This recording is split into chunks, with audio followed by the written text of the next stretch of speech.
Je vais vous présenter un piège que vous êtes peu à connaître mais qui est hyper efficace. E4-5 pour prendre le centre et D4 c'est la partie du centre. La plupart des gens vont prendre ce pion, vous jouez C3, c'est le gambit danois. Là encore, la plupart des gens vont continuer à prendre ce pion C3, vous jouez fou C4 pour vous développer, ils vont prendre encore le pion B2, mais là vous arrêtez quand même de lui offrir des pièces, vous reprenez le god fou.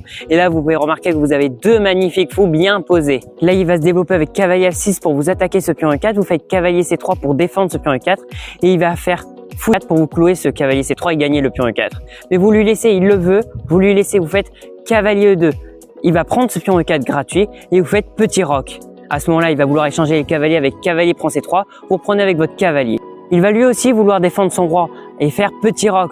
Vous faites cavalier D5, vous attaquez son fou, il va donc vouloir le reculer avec fou C5. Mais c'est une énorme erreur. Pour lui, ça paraît logique, mais c'est une erreur. Vous sacrifiez votre cavalier, vous faites cavalier F6.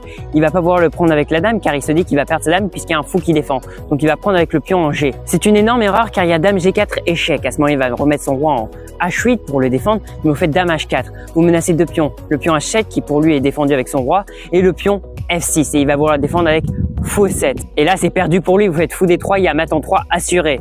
Alors, vous pouvez le faire ralentir avec H5, mais la dame va prendre H5, vous allez faire roi G7 et dame H7, échec et mat. Si vous avez aimé cette vidéo, mettez un like et mettez des commentaires, ça me ferait vraiment plaisir et abonnez-vous, je vous souhaite une très bonne journée.